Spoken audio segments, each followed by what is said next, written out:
the other side that I was talking about. And once again, I welcome you to Life Yapa Home with me, Harrison the Poet. And today's guest is a familiar face that most of you might have known. You are very much welcome to the show. Thank you very much, sir. Exactly. It's a privilege having such people here because they're not rarely seen. Ah, la la la la la. Thank you. Okay, kindly give us an introduction of who is the man that I'm with right now. Okay. My name is Muleya, Jameson. I'm the Vice President for Evelyn College Students Union. Thank you. Exactly, you heard him correctly. So, to dive into our conversations of today, what basically is your role right here at the Evelyn campus? Well, my role as a Vice President is specifically constitutional. Is that I'm the one who advocates for students under the disciplinary committee, and also I'm the one who's in charge of student police through delegation by the President General. So those are some of my roles. And some of my roles is that I'm the one who links or the intercommunicator between schools, different schools. Yes. Amazing. Thank you very much. Quite a number of things that is handling. So, how was your adaptation to this environment of you being the Vice President General? Because I assume you are just a student, and from there you went to that position. So, how was your adaptation process? Was it hard, or maybe it was something that was simpler, or has it been your passion actually? Well, it has been my passion to be in such a high position because I started as a class rep in my first year. Then, of course, I ran the whole year. Then, second year, then I had to quit my position because there were some positions which were advertised under sectional level. So I became the publicity secretary. So from there, of course, people started, they saw my leadership skills and qualities. And some, would come to me and say, why can't you just stand on EHCOSU? Why can't you just stand on EHCOSU? And it clicked in my mind, but I had those intentions, but it wasn't so serious. Until one day I sat down and I thought about it. But again, I had questions to say, because the program that I'm doing is a degree program. So I had questions to say, okay, has anyone else ever stood on EHCOSU who's doing or pursuing a degree? Yes. So I started doing consultations. So of course that's how I found myself to say, definitely I'm eligible. So that is how I, gave it a chance, and here I am. The rumors that we have right now, especially I'm having rumors. I don't know if they are rumors, but I know that a person is supposed to stand as a candidate for presidents and stuff like that needs to be rich. How true is it? I'm a candidate who's supposed to stand. As a candidate who's supposed to stand for presidency, is supposed to be rich. No. Because you have to buy my tomato, mashari for people. That's a wrong, actually, narrative, or rumor that has been going around. Because, one thing about leadership is that when people identify you as a leader, they don't look at the aspects of wealth, aspects of you managing to buy something, but they look at different aspects where people, most of them, they don't easily identify. You're a problem solver, you're a people who loves to intervene for other people's problems where you solve them. So those are the most aspects where people consider it. So for me, I never came in like in those aspects, but for me it just came like interest and how I used to sell myself as a candidate. So I sold myself to the people, to the students as a candidate, and I taught them specifically what I really wanted to do for them. And I took time, to go on the ground and of course observe the challenges that students are facing, And then I came to them and started mentioning these problems and challenges and some of the alternatives that could be used to solve these problems. And it worked for me. People bought my ideas. It starts from the people identifying who you are. Yes, definitely. And they get to vote for you. Yes, definitely. Amazing. Any rumors that were surrounding those elections, I think they've been cleared now. So going back to our campus, I've seen there's a number of renovations going on, and some hostels are being renovated and stuff like that. How has been the action plan for the executive of this year in terms of dealing with the renovations? Well, the executive has always in support of these renovations that have been taking place, because ever since we took office, we made sure that in conjunction with management, we sat down and we looked at how a roadmap of making sure that these hostels, most of them are rehabilitated, and through the Ministry of Science and Technology, we received a particular grant which was about 10.5 million, and then this is what has really helped the school in terms of these renovations.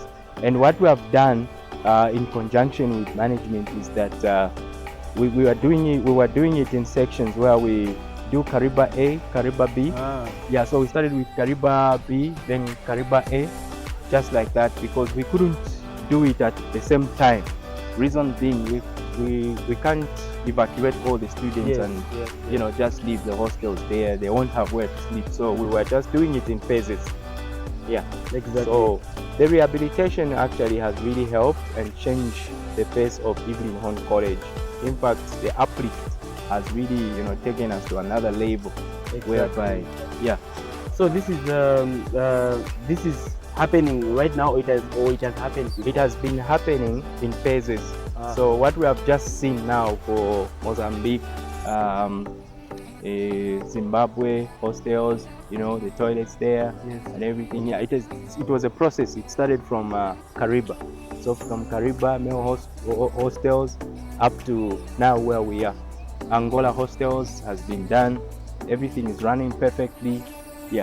Amazing. Sure. It's a great one. Now let's look at the major reason to why he is here rather. So basically we are talking about the bursary allocation. So in the past, I think the past some days rather, there was an announcement to say the names have been out and stuff like that. And looking at the TVET institutions, there are a lot. And Evelyn Horn is part of it. So definitely trying to answer that one. We understand that just some months ago, the bursary, let me say, conditions for UNZA and Evelyn Horn became different. In the aspect of UNZA, gets a different view of the bursary, and Evelyn Horn doesn't do that. And looking at the rating so far, Evelyn Horn has been rated as the highest college so far in the country. So what basically are your thoughts on that issue, especially on the bursary conditions between UNZA and Evelyn Horn? Because at UNZA they were increased. They were increased, and their bursary cutters for their accommodation and also the meal allowances were also increased. But it's a different case for Evelyn Horn College. So what's your take on that one? My take on that one is that specifically, first of all, I would like to put it in this way. Evelyn Horn College and the rest of the colleges, it's affiliated or it's run, its mother body is Ministry of Science and Technology, or Technology and Science, sorry. Then when you talk of UNZA, it's under Ministry of Higher Education, Higher Learning and Education. So these are two different separate bodies. You get the point. So when you talk of bursaries, yes, even in Horn College and the rest of these TVET colleges, they acquire bursaries. But with UNZA, it's not a bursary, but it's a student loan. Yes. So there's a difference now. There's a difference now. So we have been we have been having these talks where also we could access meal allowances and the like, but ministry is trying to look into those areas and aspects, but we haven't gotten the full feedback. But once we get the full feedback, I'm sure in the next show or in the near future, you'll be able to see all those items being mentioned. And so this is how the bursary issue has been handled on when you talk about these two institutions. So for us, we are dealing with bursaries. Then UNZA, it's just the loans. The loans, student loans. So there's a difference now. We get it because a lot had these thinking to say they Yes. favor more Unza than Yes. Evelyn Hall, not knowing that there's a bursary and the student Yeah. loan. Yeah. Exactly. Yeah. Great answers from our own EHCOSU Vice President right here at Evelyn Hall College. And also, what's your biggest aspirations of you trying to be here at this main campus? What do you wish to achieve by the end of the course that you're doing? Well, my main thing that I really want to achieve is that to see Evelyn Hall College being transformed into a university college, of which allowed it to have more programs, degree programs, and more hands-on programs that will allow our youths and our students to acquire these skills that are being introduced on the market and able to participate in the national development of this country. Exactly. So that is my biggest aspiration. Amazing. How has been your journey throughout working with your fellow executive members and also the Evelyn Hall management? How has been your journey so far? My journey so far has been very good because I've learned a lot of things. When I was, when we were being inaugurated, those times, we were just hearing about, having this leadership training, course. So our management so far, I was very impressed with such kind of program being offered to somebody who's just, about to enter into power. Yes. So that program has really helped me to understand a lot of things. I've achieved a number of things through that program. Amazing. About leadership skills, how a leader should behave, how a leader should, carry out certain things and certain issues like conflict management. We learned all those things. So it has really opened up my mind upstairs, and I think it's a good thing. Exactly. I like what you used, upstairs. Yeah. So thank you so very much for being on the show. But before I let him go, here is a quick one. I want us to do a game. Yes. If you fail this game, I'll become the vice president and you become a student. Okay, so the game goes like this. You repeat after me. Okay. Yes, you repeat after me. Yeah. 1, 2, 2, 3. 3. What's the number after 3? 4. It's failed. It's failed. Come on. You didn't get it. What's the number after 3? Okay, you repeat after. You try again. Yes. You try again. Okay, I'll give it a try. 1, 2. No, Okay. you repeat after me. Okay. 1, 1, 2, 2, 3. 3. What's the number after 3? Come on. Okay, Yeah, he gets to lose the seat now. He's lost the seat. Anyway. The instruction were Yes. repeat after me. Oh, okay. Alright, Okay. thank you so very much for everyone who has You watched. really got me there. Amazing. Yeah. It was nice having you on the show. Yeah. We hope to catch you again on Thank you very much for hosting me. Yeah. And viewers out there, support this show. Give us more likes. Exactly. More interesting topics coming. Thank you very much. Sure, thank you. You heard it from him, from me, Harrison, and the vice president. He said bye bye.